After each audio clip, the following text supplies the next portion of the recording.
The Morales family had owned the same parcel of land in Morelos for 3 generations, but never questioned what lay beneath it. When the dry season of 2019 forced them to dig deeper for water, something shifted beneath the red soil, something that had waited 15 centuries to be found. The shovel struck not earth but stone, not ordinary stone, but obsidian, black and gleaming even under centuries of sediment. What began as a practical necessity became an obsession, then a mystery that would test the family's bonds and pull them into a world of archaeological intrigue, rival seekers, and questions about what they truly had the right to uncover. Within that volcanic glass lay a mask, an Olmec mask, the first of its kind found in this region, an artifact that should not exist in this place. The question was no longer how to find water. The question was why someone had gone to such lengths to hide it, and whether the family should reveal what they had discovered, or let the earth keep its secrets. Chapter 1. The Drought. The well had run dry in July, a month earlier than usual. Hector Morales stood at the edge of the crumbling stone rim, staring down into darkness that seemed to swallow even the afternoon light. His daughter Carmen stood beside him, her hands on her hips in that way that reminded him of her mother, practical, unafraid. "We can hire someone from the village," she said. "We'll do it ourselves," Hector replied, like always. The Morales property sat on the outskirts of a small town, surrounded by hills that rolled toward the distant Sierra Madre. The land had given them corn, beans, and water for decades. That water had come from a well dug by Hector's father in 1964, a well that had never disappointed them until now. By the following morning, Hector and Carmen had cleared the debris from the old well's mouth. The stone walls were thick and ancient-looking, lined with the patient work of men who understood that a well was a responsibility passed down like a family name. They began to dig, their tools, a shovel, a pickaxe, and a bucket, the same ones their ancestors had used. The earth came away in layers. First, the reddish soil of the surface, then deeper reds and browns that spoke of centuries of accumulated rainfall and decay. The air from below smelled of minerals and deep thyme. Hector worked methodically, calling up each bucket to Carmen, who dumped it aside in a growing mound of excavated earth. It was Carmen who heard it first, a different sound. Not the soft crunch of soil giving way, but something harder, something that made the shovel ring out. "Papa," she said, climbing down into the pit. Hector was already scraping away the earth around the object. His weathered fingers brushed away the soil, and both of them went still. What emerged was not a rock. The surface was too smooth, too deliberately shaped, and black. Not the dull black of common stone, but a black that seemed to absorb light, polished to a mirror sheen despite its burial. "What is it?" Carmen whispered. Hector didn't answer. He kept scraping, careful now, reverent in his movements.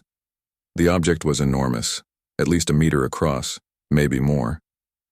As they cleared more soil, they realized it was roughly cubic, a perfect block of obsidian carved or shaped with precision that spoke of intention and skill. That evening, after they had covered the well with canvas and secured it against curious eyes, Hector sat in his kitchen with Carmen and her younger brother, Diego. Carmen had taken photographs with her phone, grainy, unclear, but enough to confirm what they had seen. "We should tell someone," Diego said. He was younger, more cautious, the one who had moved to Mexico City for school and came home only for holidays. "Tell them what?" Hector asked.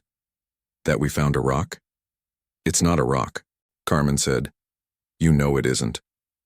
The three of them fell into silence.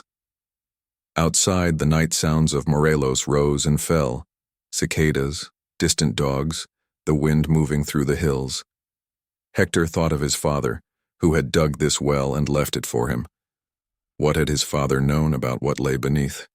Or had it been there all along, waiting? "Tomorrow we dig deeper," Hector said finally.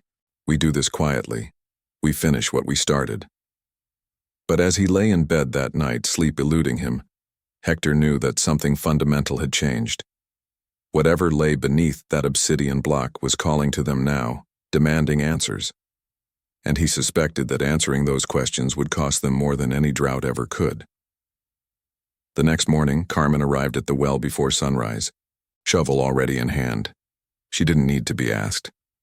Diego arrived 2 hours later, his city clothes exchanged for work boots and a faded shirt. The three of them descended into the pit, and the real excavation began. Chapter 2.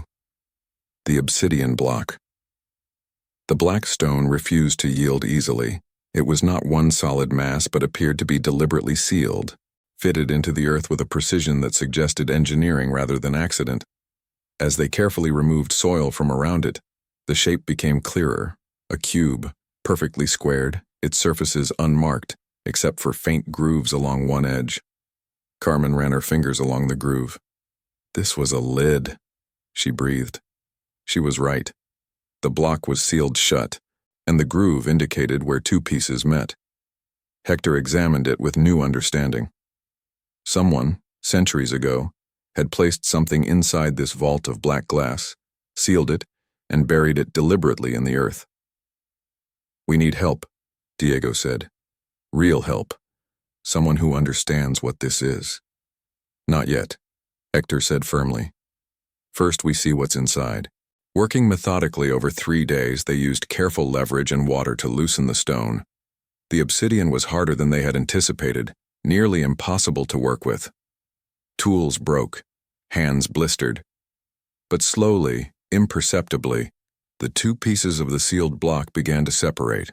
On the 4th day, using a combination of rope and careful leverage, they managed to open it. The interior was perfectly preserved, sealed against air and moisture for what must have been centuries. Inside, cradled in what appeared to be aged cloth, possibly cotton, decomposed to near dust, lay an object that took their breath away. It was a mask.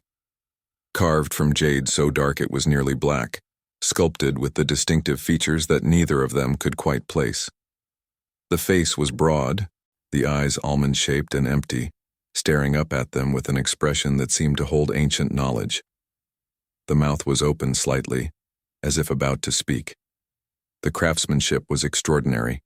Every line, every curve spoke of an artist who understood their subject intimately. Carmen reached out, then stopped. "We shouldn't touch it," she said. But Hector was already lifting it carefully, cradling it as if it were a newborn child. The weight was substantial, dense, and as he held it in the morning light, he could see something carved into the inner surface. Symbols, intricate and deliberate. "This is Olmec," Diego said quietly. He had pulled out his phone, searched quickly. "Look at these photos online. The style, the proportions. This is Olmec, from maybe 3,000 years ago." "But the Olmec civilization centered in Veracruz," Carmen said. "Not here. Not in Morelos." "Someone brought it here," Hector said. "Someone carried this mask across the mountains, carved it into that stone, and sealed it to keep it safe." The question hung in the humid air above the well. Safe from whom? And safe for whom? That afternoon, they covered the well again, placed the mask in a wooden chest, and locked themselves into a silence that would define the next several weeks. None of them spoke of it outside the family. None of them slept well. And each night, one of them would descend into the well to check on the obsidian block, as if it might vanish, as if this discovery might evaporate like the water that had brought them to it in the first place. But it remained, real, impossible, patient, waiting for them to decide what it meant. Chapter 3. Whispers news traveled in small towns like water-finding cracks. By the 3rd week, strangers had begun to appear. The first was an archaeologist from Mexico City, Dr. Catalina Rojas, who arrived with credentials and questions that felt like accusations. She had heard rumors, she said, about a discovery on the Morelos property. She offered to help, to ensure proper documentation and preservation. Her tone was professional, but her eyes held something else. Hunger, maybe, or fear. Hector turned her away politely but firmly. The second visitor came at night. A man in an expensive shirt and leather shoes, speaking with an accent that belonged to neither Mexico City nor the small towns nearby. He represented collectors, he said. People who understood the value of such pieces. People who could ensure the family was compensated for their discovery, and compensated generously. Carmen laughed at him from the doorway, but not before noting the gleam of a watch that cost more than their annual income. By the fourth week, they realized they were being watched. A truck parked regularly on the road beyond their property line. Someone had been measuring the well from a distance, marking maps on a leather-bound notebook, and the local authorities had begun asking questions about their land rights, their historical permits, whether they had considered contacting the Federal Institute of Anthropology. The mask's presence had become like an open wound, and everyone in the region seemed to sense it. It was Diego who first contacted an expert he found online, Dr. Samuel Vickers, a retired American archaeologist who had spent decades studying Olmec migrations. Vickers agreed to visit in person off the record, on the condition that they keep his involvement confidential. When he arrived, climbing down into the well with a headlamp and a leather satchel, he spent nearly an hour examining the obsidian block and the mask. When he emerged, his face was pale, and his hands were shaking slightly. "This shouldn't exist here," he said simply. "Not in this form, not in this place. The mask is authentic, genuinely ancient, genuinely Olmec, but the obsidian block is something else. That's obsidian from specific volcanic deposits that would only be found in Veracruz or possibly Guatemala. Someone traveled hundreds of kilometers, carrying this volcanic glass, sealed a priceless artifact inside it, and buried it here. That kind of effort, that kind of care." He trailed off, shaking his head. "That's not preservation, that's hiding. That's desperation." "Hiding from what?" Hector asked. "Or hiding from whom?" Vickers corrected. "That's the real question. If you're enjoying this adventure so far, tell us in the comments where in the world you're watching from. Does this remind you of discoveries made in your own region? Chapter 4. The Photographs. The photographs appeared online 3 days later, grainy, taken from a distance, but unmistakable. Someone had captured images of the obsidian block, and by the next morning they had spread across archaeological forums, collecting forums, and private messages from collectors and thieves alike. Hector stood in the town's internet cafe, watching the chaos unfold on the small monitor screen. His photograph, the one Carmen had taken carelessly, was now being examined by hundreds of people. Speculation was running wild. Estimates of value ranged from thousands to millions of pesos. Theories about the mask's purpose and origin multiplied like bacteria in petri dishes. The comment section was divided between those who demanded the artifact be seized for national heritage, those who wanted to know where they could bid on it, and those who offered increasingly alarming solutions to the family's problem. "We have to do something," Diego said when they convened that evening. His voice had a brittle quality, fear bleeding through the syllables. Hector was thinking. He had lived 53 years on this land, and in the span of 3 weeks it had transformed from a home into a focal point of international interest. They had options, but all of them seemed dangerous. Report it to authorities and they would lose all agency, all control over what happened next. Keep it hidden, and they would become targets for increasingly sophisticated thieves. Sell it, and, well, that raised questions about their own character that none of them wanted to answer. Carmen was pacing, her engineer's mind working through logistics. "We need to establish chain of custody," she said. "Legally document everything. When we found it, how we found it, photographs dated and authenticated. If we do that correctly, we have options. We can work with archaeologists on our terms. We can negotiate with authorities from a position of strength." It was a good plan. It was also naive, as the evening would prove. The truck that arrived just after midnight carried 4 men. They cut through the fence with bolt cutters and approached the well with practiced efficiency. Hector, alerted by the dogs, met them in the yard with a machete he hadn't held since he was a younger man, and Diego behind him with a rifle. Ancient, probably not loaded, but impressive in the darkness. The confrontation lasted perhaps 3 minutes. The men assessed their odds, decided the risk wasn't worth it, and left. But they had seen inside the property. They had confirmed what the photographs only suggested. By morning, the news would spread that the artifact was real, accessible, and possibly unguarded. "We can't protect this ourselves," Diego said, after they had fixed the fence with rope and determination. "No," Hector agreed. "We can't." Carmen, sitting on the edge of the well with her head in her hands, looked up with red eyes. "Then we're going to have to trust someone. The question is who?" Chapter 5. The Choice. Dr. Catalina Rojas arrived the next morning with federal agents and a proposition. The mask, she explained, was a national treasure. The family would be credited as discoverers, would receive a financial reward from the government for its recovery, and would maintain ownership of the land. The artifact itself, however, would become part of Mexico's archaeological heritage. It was fair. It was legal. It was also the end of an era. But before Hector could respond, Vickers sent a message. He had contacted collectors' insurance companies, heritage foundations, and academic institutions in North America. There were other options, legitimate partnerships where the family could maintain some involvement in the artifact's future, where decisions about its preservation and study could include their voice. The choice crystallized then, clear and terrible. They could give it to the state, secure in the knowledge that it would be preserved but forever beyond their reach. Or they could negotiate with international interests, keeping their hand in the process, but risking entanglement with forces far more complex than they understood.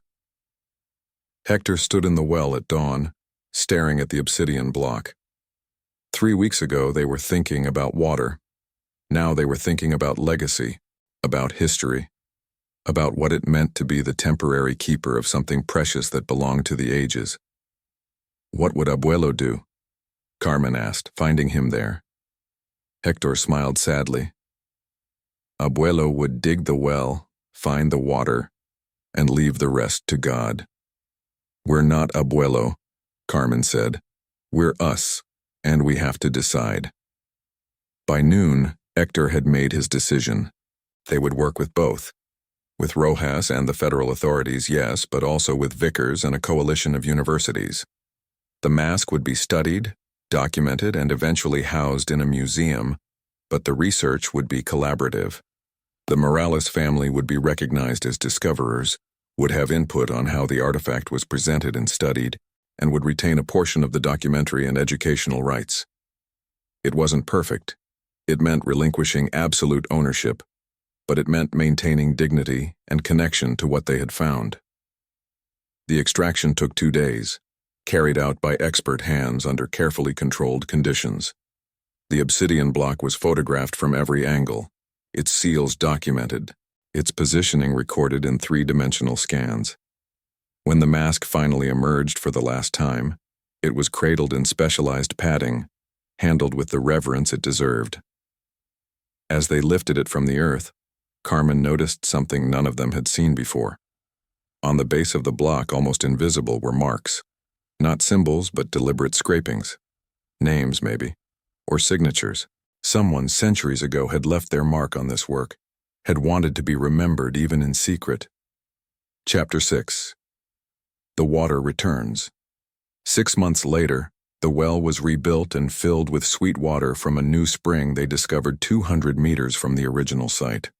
The mask was displayed in a museum in Mexico City, and the obsidian block was cataloged and preserved in climate-controlled conditions.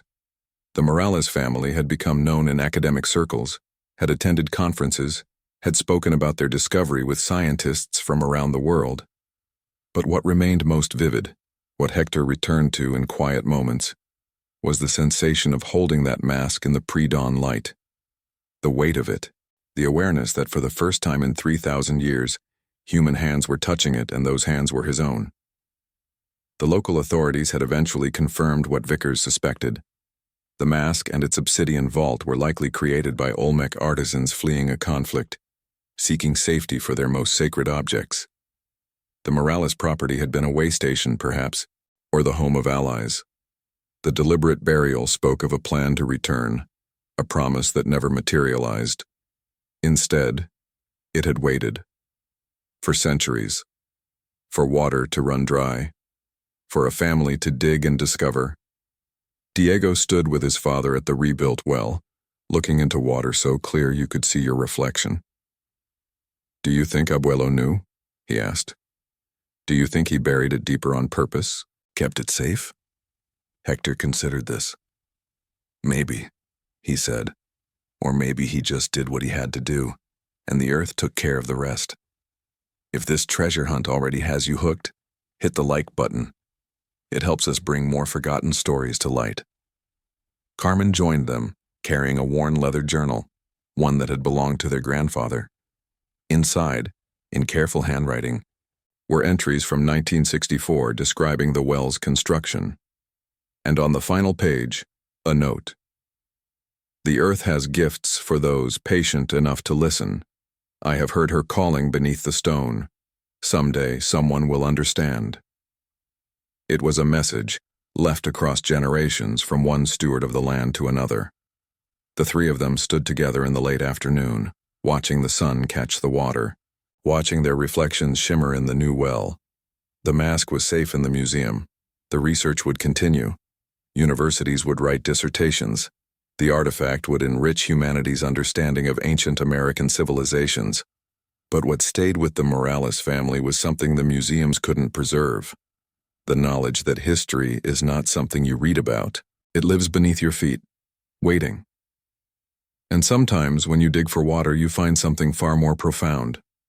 Not treasure, not really, but connection, continuity. The knowledge that you are part of a chain stretching backward and forward through time, each generation adding its own link, its own story. Subscribe to our channel for more incredible tales of discovery and hidden history. See you in the next adventure. Years later, when Carmen would give lectures at engineering conferences, she often returned to this, the moment they held the mask in the dawn light. She never spoke of it as a treasure hunt or an adventure. She spoke of it as a responsibility, one they had nearly failed, one they had ultimately shared. The true value, she would say, wasn't in gold or jade. It was in the moment you realize that what you hold in your hands belongs to everyone, that the past is not locked away in museums or buried in the earth. It lives in the willingness of people to listen, to preserve, to honor the voices of those who came before. The well still flows, the water is sweet, and sometimes on certain mornings when the light is right, Hector can almost see the Olmec artisans at work, carving that mask 3,000 years ago, never imagining that their hands would be remembered. But they are remembered. In Obsidian, sealed in history, waiting for the patient work of those who dig deeper than thirst demands.